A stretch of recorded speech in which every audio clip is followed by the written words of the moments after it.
सब 20,000 एप्पल के फोन्स देखे थे जो मैंने जिंदगी में कभी नहीं देखे। आई थिंक हमारा एक डिस्कशन भी हुआ था कि बिल्कुल। दिस इज सम एक स्क्रीनशॉट लेके रखना चाहिए कि सब 20,000 एप्पल आईफोन बिक रहा है। बिल्कुल।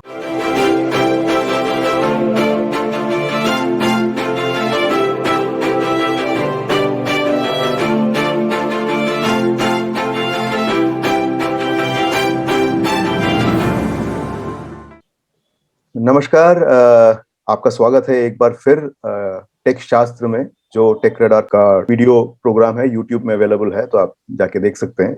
आज हम बात करेंगे दो तीन चीजों के बारे में। पहला इसमें जो है ये है कि हिंदुस्तानी मेड इन इंडिया जो एप्स आ रही हैं उसके बारे में, और दूसरा है ये एप्पल जो हिंदुस्तान में काफी प्रोडक्शन और आईफोन और ये सब बनाने लगा है, उसके बारे में बात करेंगे।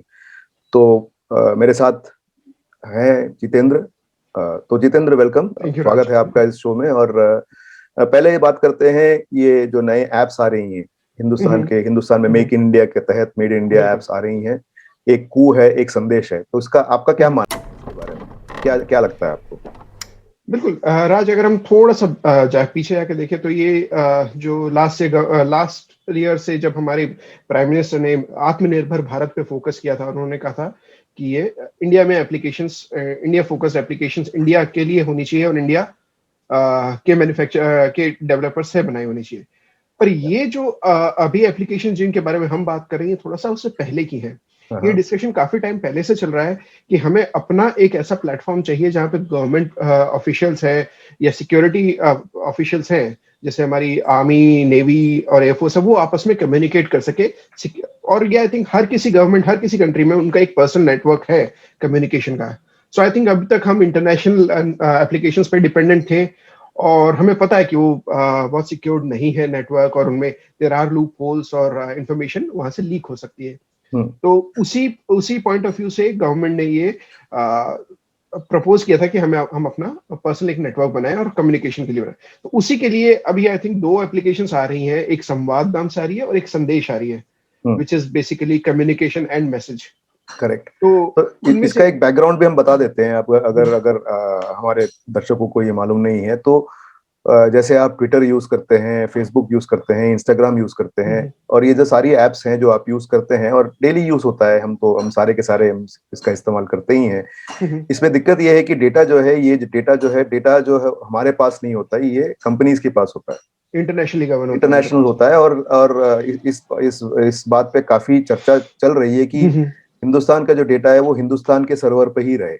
एग्जैक्टली। तो वो इस माहौल में ये नए एप्स की बात चल रही है। तो मैंने कहा यार इस बात को अगर सबसे आगे रख देनी चाहिए। हाँ, बोलिए, आप बोल रहे थे कि तो अब ये जो एप्लीकेशंस हैं, इनका सर्वर इंडिया में ही होगा। एनआईसी जो इंडिया की गवर्नमेंट इंडियन एजेंसी है, वो इनके सर्वर्स मैनेज करेगी। और एक एप्लीकेशन, जैसा मैंने आपको बताया, दोनों में से एक एप्लीकेशन ऐसी होगी जो प्राइमरीली गवर्नमेंट के लिए रहेगी, और शायद एक हो सकती है जो पब्लिक के यूज के लिए भी आ सके, as a replacement of WhatsApp, alternate of WhatsApp. लेकिन उसमें अगेन बात वही है कि ठीक है, गवर्नमेंट चेंज होती रहती है, तो कौन सी गवर्नमेंट आती है वो उस डेटा का जो कि पर्सनल यूज के लिए आप जो मैसेजिंग कर रहे हैं उसका वो कैसे यूज करती है, वो थोड़ा देखने वाली चीज है। क्योंकि ऑब्वियसली हम देख रहे हैं चाइना में गवर्नमेंट कंट्रोल है अगर डेटा, तो उसका कितना स्ट्रिक्ट कंट्रोल हो जाता है। ये बात आपने बहुत इंपॉर्टेंट बात कही, महत्वपूर्ण बात कही यहाँ पे, क्योंकि डेटा जो है तो प्राइवेट कंपनीज के पास रहे, गवर्नमेंट के पास रहे, डेटा आपका है। मतलब जो अगर मैं आपसे बात कर रहा हूँ तो मेरे और आपके बीच तक ही रहनी चाहिए बात। बिल्कुल। लेकिन इसमें एक चीज और आती है कि माहौल, खासकर दुनिया में, पूरी दुनिया में माहौल ऐसा है कि काफी सिचुएशंस ऐसी आ रही हैं जहाँ पे मतलब टेररिस्ट एलिमेंट्स, ऐसे एलिमेंट्स हैं जो मतलब देश का भला नहीं करना चाहते। एग्जैक्टली। तो उन लोगों पे नजर रखने के लिए ये एक तरीके से ये जरूरी भी है, क्योंकि वो भी इस ऐसे एप्स को और ऐसे चीजों को यूज करते हैं। बिल्कुल। तो ये लाइन कहाँ तक, ये किस हद तक ये हम एक सरकार जा सकती है, किस हद तक आपका डेटा वो देख सकती है, इसका जो जवाब जो है ये हम इस प्रोग्राम में नहीं उठाएंगे, फिर कभी उठाएंगे। अगेन वो डिफरेंट टॉपिक हो गया और डिफरेंट, वो आई थिंक हमारे दूसरे चैनल पे हम डिस्कस कर सकते हैं। हाँ, फिर कभी उठाएंगे इस बात को। लेकिन तो आप अभी के लिए सिर्फ ये जानना जरूरी है कि हिंदुस्तान का डेटा है, भारत का डेटा है, तो और वो जो है भारत में ही रहे और हिंदुस्तान के लोगों को इस्तेमाल करने में इसको सहूलियत हो, बिल्कुल। और ये सोच लगे कि भैया हम जो है, जो एडवर्टाइजमेंट्स और जो भी जैसे चाहे वो फेसबुक हो, चाहे वो आपका उस पे तो नहीं है, ट्विटर पे तो है, लेकिन व्हाट्सएप पे तो नहीं है। कल को व्हाट्सएप भी आपका डेटा इस्तेमाल करके आपको एडवर्टाइजमेंट्स दे सकता है। बिल्कुल, वो भी प्राइवेसी पॉलिसी पे भी डिस्कशंस चल रहे हैं व्हाट्सएप की, जो फेसबुक ने अभी चेंजेस किए हैं। इनफैक्ट अभी आज की और कल की ही न्यूज में अगर आप देखेंगे तो फेसबुक का भी कुछ टसल चल रहा है ऑस्ट्रेलियन गवर्नमेंट के साथ में। बिल्कुल। तो वो भी एक बहुत इंपॉर्टेंट पॉइंट आ गया कि हम इन सोशल मीडिया नेटवर्क्स को कितना अथॉरिटी दे सकते हैं, कितनी लेवरेज दे सकते हैं। Freedom of speech is one part, but ये जो टेक कंपनीज कितना गवर्न कर सकती हैं, वो एक बहुत बड़ी इंपॉर्टेंट बात है। उसी का काउंटर करने के लिए आई थिंक इंडियन गवर्नमेंट ने ये 2 एप्लीकेशंस निकाली है। हाँ, तो आपके हिसाब से आपको क्या लगता है कि मतलब ये एप्लीकेशंस निकाली तो हैं, लेकिन लोग इसका इस्तेमाल भरपूर करेंगे, या ये ट्विटर और जो बाहर के एप्लीकेशन से उसी पे लगे रहेंगे? क्योंकि यहाँ से निकल वहां से निकल के यहाँ आने के लिए क्या, अभी क्या बोलते हैं उसको, इंसेंटिव क्या हो सकता है? इंसेंटिव क्या, बिल्कुल ये इंटरेस्टिंग चीज है, क्योंकि अभी अगर हम जैसे देख रहे थे कुछ टाइम पहले जब व्हाट्सएप ने अपनी प्राइवेसी पॉलिसीज चेंज की थी, तब एक बहुत बड़ा मूवमेंट, बहुत बड़ा एक्सोडस काइंड ऑफ थिंग हुआ था, जब बहुत सारे लोग एक साथ दूसरे प्लेटफॉर्म पे जाने लगे थे, जिसमें सिग्नल था, टेलीग्राम था। तो ऑब्वियसली अगर आज की डेट में यूजर्स बहुत कंसर्न है अपनी प्राइवेसी और अपने डेटा के बारे में, और उनको पता चल रहा है कि उनकी इंफॉर्मेशन को किस तरीके से ये बिग टेक कंपनीज यूज कर रही हैं। तो उसके लिए डेफिनेटली एक मूवमेंट हो रहा है, बट वो बहुत इजी नहीं है फॉर श्योर। हमने पहले भी इस पे डिस्कस किया है, हमने कुछ आर्टिकल्स भी लिखे हैं इस पे। ये बहुत इजी नहीं है कि एकदम आज हमने डिसाइड किया कि हम शिफ्ट हो जाए और सारे लोग शिफ्ट हो जाए, तो वो पॉसिबल नहीं होगा। लेकिन इसका एक और एग्जांपल मैं आपको देना चाहूंगा, जैसे ट्विटर का अभी इंडियन गवर्नमेंट के साथ में कुछ टसल चल रहा है, प्लस इंटरनेशनल भी कुछ उसके इश्यूज हुए थे जो यूएस इलेक्शंस के टाइम पे। उसका एक आंसर इंडियन गवर्नमेंट ने अभी प्रमोट कर रही है, कू एप्लीकेशन। तो ऑब्वियसली ट्विटर के साथ में कुछ अकाउंट से रिलेटेड कुछ हैशटैग्स के रिगार्डिंग कुछ इश्यूज हुए थे, जो अभी चल रहा है ऑलरेडी। तो इंडियन गवर्नमेंट ने एक बहुत मैसिव स्टेप लिया है कि उन्होंने सारे ऑफिशियल अकाउंट्स कू पे डाल दिए हैं, और अब जो भी इंफॉर्मेशन आएगी वो पहले कू पे आएगी, और उसके 1 घंटा बाद में ट्विटर पे शेयर होगी, which means government officially support कर रही है। तो एक बहुत बड़ा मैं कहूंगा कि सेक्शन है जो डेफिनेटली कू पे स्विच होगा। कितने दिन तक ये सस्टेन रहेगा वो देखने वाली बात है, बिकॉज ऑब्वियसली ट्विटर भी एक प्राइवेट कंपनी है, प्रॉफिट्स उनको भी चाहिए, वो भी नहीं चाहते कि इतना बड़ा मार्केट उनसे मिस हो। करेक्ट। तो डेफिनेटली कुछ उस पे भी होगा, बट एक ऑल्टरनेट यहाँ पे भी हमारे पास है। हाँ, इसमें एक बात और मैं इसमें जोड़ देता हूँ कि ये ऐसा नहीं है कि हम लोग सिर्फ इंडिया ऐसा देश है जहाँ जो फेसबुक हो या गूगल हो या बड़ी बड़ी कंपनियां जो हैं उनके खिलाफ ऐसे कार्रवाई कर रही है। वो यूएस में भी एक क्या बोलते हैं, उनके पार्लियामेंट में भी ये बात चल रही है कि कंपनी इतनी बड़ी हो गई कि ये इतनी बड़ी कंपनी जो है ये उनके साइज के हिसाब से वो कई चीजें हमारे जिंदगी की कंट्रोल कर सकते हैं। क्या ये सही है? इस सवाल पे चर्चा हो रही है। अमेरिका के जो मतलब लॉ मेकर्स हैं, सेनेट में ये डिस्कशन चल रहा है, बातें चल रही हैं। और मजेदार बात ये है कि ट्विटर और फेसबुक जो बाहर तो लड़ते रहते हैं, लेकिन सेनेट के सामने दोनों एक हो जाते हैं, दोनों साथ होते हैं। और गूगल भी साथ हो जाता है, और गूगल भी उनके साथ होता है, बिल्कुल। तो ये चीज देखने वाला है कि मतलब ये कल आगे जाके ये किस तरह से ये स्टोरी जो है आपके सामने उभर के आएगी। तो हम इस बात तीनों का मॉडल वर्क स्टाइल एक ही है, तीनों एडवर्टीजमेंट पे काम करते हैं, तो तीनों को obviously end of the day data चाहिए। तो बिल्कुल साथ में करें। इंटरेस्टिंगली अगर आपको मैं ये बताऊं कि यूरोप में व्हाट्सएप की पॉलिसीज टोटली डिफरेंट है जो इंडिया में है। बिल्कुल। उसका रीजन अगेन यही है कि यूरोप में पर्सनल प्राइवेसी को, डेटा प्राइवेसी को बहुत इंपॉर्टेंस दी जाती है। वहां पे यही सेम कंपनीज वहां पे बच करती हैं, वहां पे उनकी वो सारी उन पॉलिसीज को अग्री कर। लेकिन इंडिया में दे डोंट रियली केयर, उनको कोई फर्क नहीं पड़ता, क्योंकि बिकॉज हमारे पास अपना खुद का एक प्राइवेसी बिल नहीं है। जब तक वो रूल्स नहीं होंगे तब तक ये सारी कंपनीज हमारा एडवांटेज उठाती रहेंगी। हाँ, और वो रूल्स अभी बन रही हैं, तो वो अभी पार्लियामेंट के सामने है वो, तो ये इस बात पे हम इसको छोड़ देते हैं, इस टॉपिक को हम कहते हैं कि हाँ, क्योंकि हमारे हिंदुस्तान में भी जब तक एमपी इस बात नहीं करेंगे और इस चीज के बारे में डिस्कस नहीं करेंगे और पब्लिक ओपिनियन नहीं लेंगे, तब तक ये गाड़ी आगे नहीं जाएगी। तो जितनी जल्दी ये हो सके तो उतना हम लोगों के लिए भी अच्छा है ये।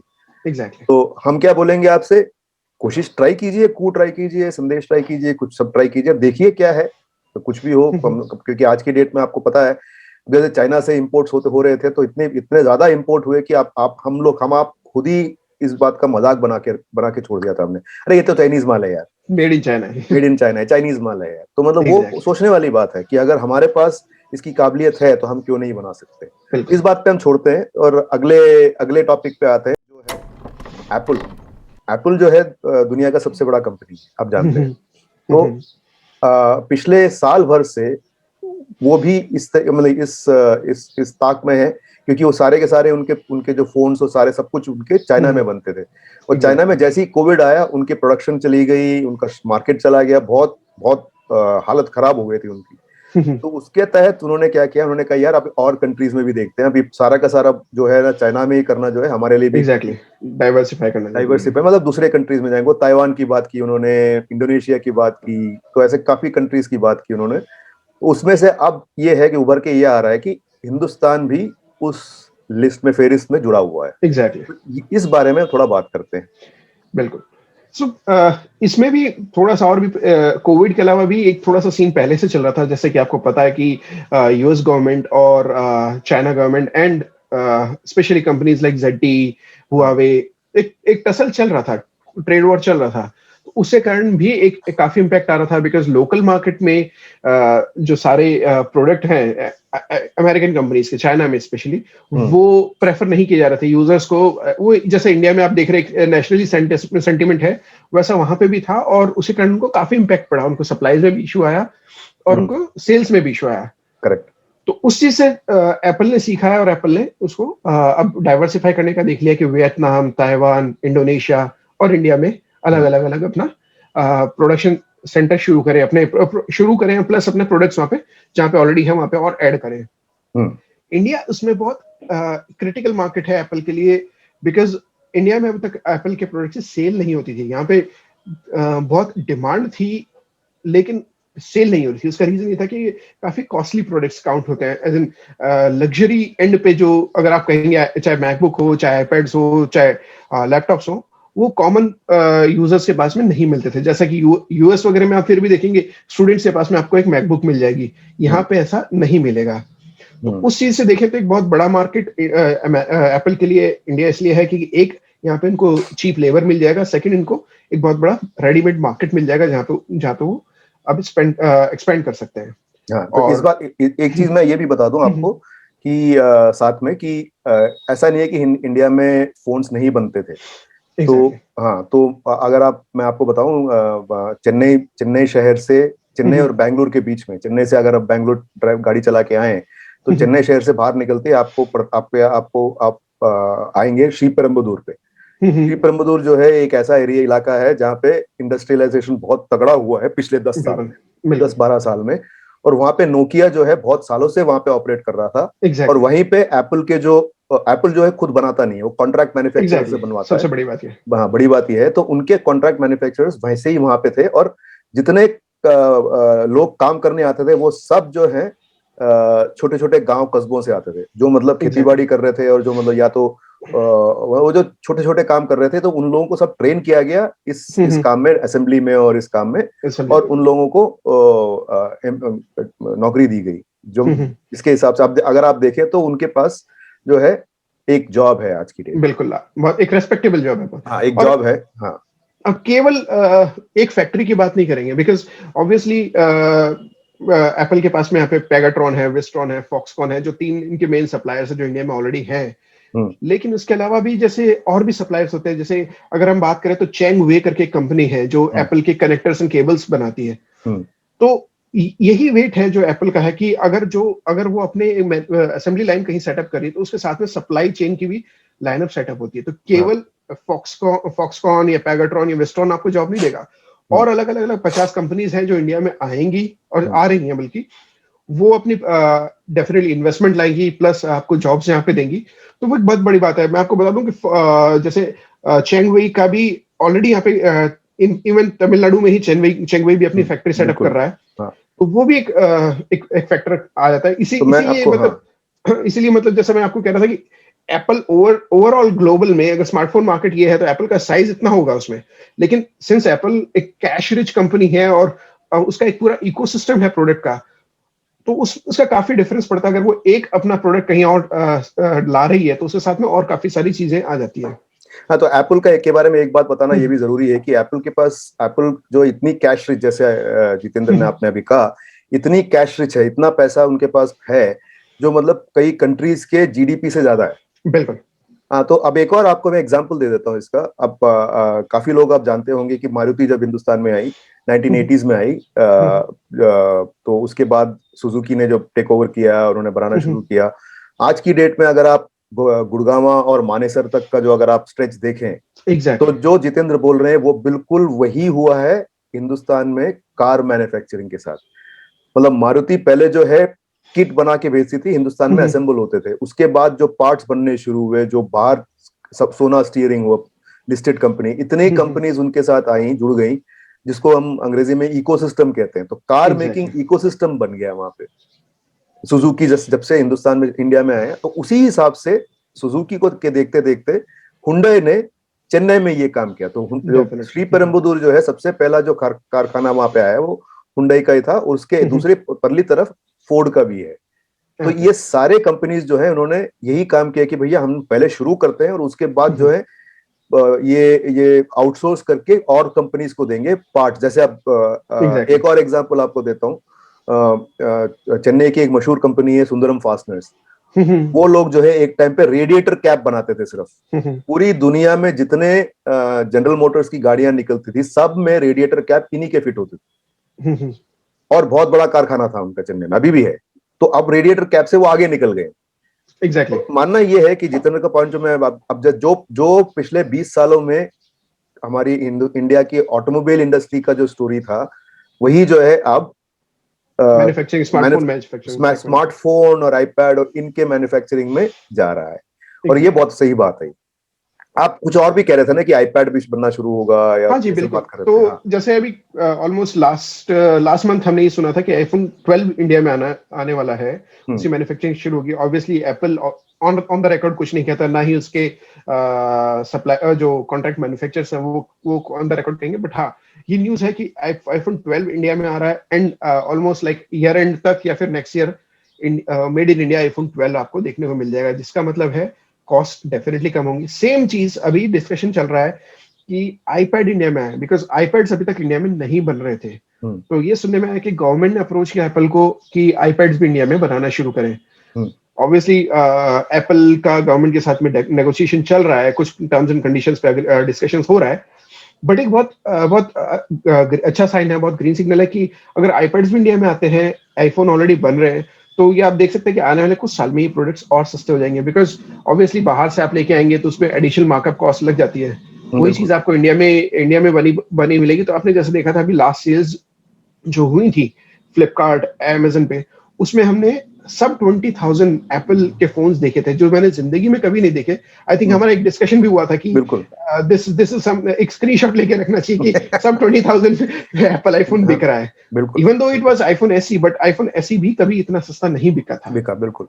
इसमें एक और बड़ी इंटरेस्टिंग बात आपने कही, तो उसको मैं थोड़ा आगे लेके जाना चाहता हूँ कि अब इसमें देखिए सीन क्या है कि हम लोग जो है पिछले कुछ सालों से, मतलब मैं ये नहीं कहूंगा पिछले कुछ सालों से, पिछले कुछ 10-15 सालों से हम लोग जब चाइनीज माल की बात करते थे, ये चाइनीज माल आ रहा है, ये तो उस टाइम पे हिंदुस्तान का जो मैन्युफैक्चरिंग है वो एक तरीके से ठप ही हो गया था। बिल्कुल, दिल्ली में जो था वो सारा खत्म हो गया। हाँ, काफी जगह पे, हाँ, तो काफी जगह जो मैन्युफैक्चरिंग जो है ठप हो गया था, क्योंकि सस्ते अब आप सोच के देखिए, अगर आप मार्केट में जाएं, आपको पता है कि चाइनीज माल है, वो साल भर में खराब हो जाएगा, लेकिन पैसे इतने कम होते थे, कहते ठीक है यार ले लेते, अगले साल एक और ले लेंगे, क्या यूज एंड थ्रो वाली बात हो गई। तो अब क्या है कि अब जब हिंदुस्तान में ये मैन्युफैक्चरिंग होने लगेगी, तो जैसे आपने बोला कीमतें कम होंगी, तो वही प्रोडक्ट्स की कीमतें कम होंगी, तो क्योंकि इंपोर्ट करने का कॉस्ट नहीं है, वो कम हो जाता है। तो वो जो है एक्चुअली हिंदुस्तान के इकोनॉमी के लिए क्या बोलते हैं, एक सॉलिड पुश है। सॉलिड बूस्ट, बिल्कुल। हाँ, क्योंकि हम लोग कंज्यूमर इकोनॉमी होते जा रहे थे, मतलब हम जो दुनिया के दूसरे भागों से बन के आ रहे थे, उसको कंज्यूम कर रहे थे। हम कुछ बना नहीं रहे थे देशों के लिए, तो वो जिसको हम ट्रेड डेफिसिट ये सब कहते हैं, वो फिर कभी बात करेंगे। तो इस तरीके से जो ये हुआ है कि हाँ, हम अब सरकारी स्कीम है, PLI स्कीम है, उसके बारे में भी फिर कभी बात करेंगे, उसके तहत ये हुआ है। तो ये पिछले 5-6 महीने पहले ही गवर्नमेंट ने निकाली थी ये स्कीम कि आप हिंदुस्तान में मैन्युफैक्चर कीजिए, 5 साल के लिए आपको बेनिफिट्स मिलेंगी वगैरह वगैरह, कैशबैक्स मिलेंगी, तो वगैरह वगैरह। तो वो उसकी वजह से क्या है कि दो चीजें होंगी यहाँ पे। एक, आप मैन्युफैक्चरिंग वापस शुरू हो जाएगा, दूसरा जॉब्स मिलेंगी, और सबसे बड़ी बात, प्रोडक्ट्स जो है सस्ती भी हो जाएंगी इवेंचुअली। मतलब शुरू में नहीं होंगी, जब वो मतलब लाखों में बनने लगेंगे, अभी तो हजारों में बनेंगे, लाखों में जब बनने लगेंगे तब जाके प्रोडक्ट्स के कॉस्ट कम होने लगेंगे। तो ये एक बहुत बड़ी बात।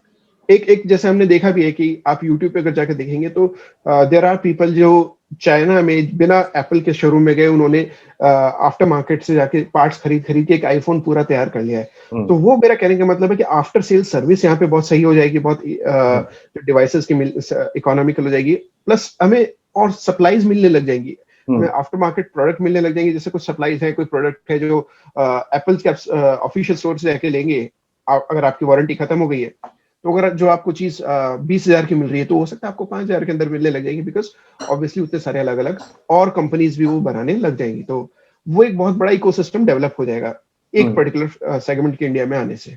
तो आपने एक बात ये भी कही थी कि हमारे इसके पहले, रिकॉर्डिंग के पहले, कि अमेज़न भी कुछ कर रहा है इस मामले में। उसके ऊपर थोड़ा उसका नजर डालते हैं उस पर।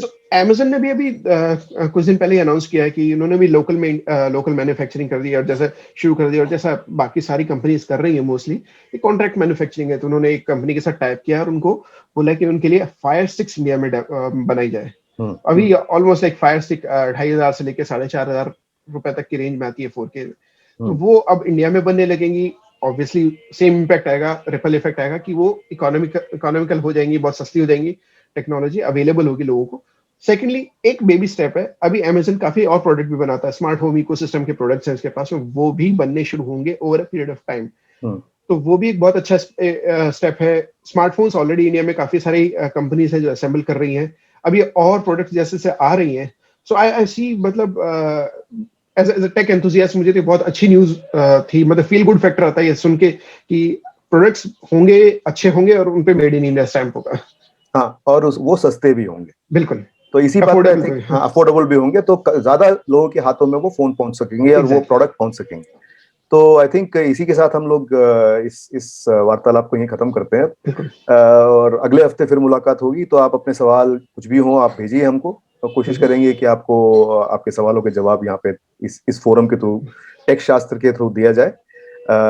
अगर आप ऐसा कुछ चीज है जिसके बारे में आप जानकारी चाहते हैं, तो वो भी हमको उसके बारे में भी आप यूट्यूब में, हमारे यूट्यूब पेज पे या फेसबुक पे आप हमसे जुड़ सकते हैं। हाँ, और अगर आप इस प्रोग्राम का हिस्सा बनना चाहते हैं, तब भी आप हमें लिखिए।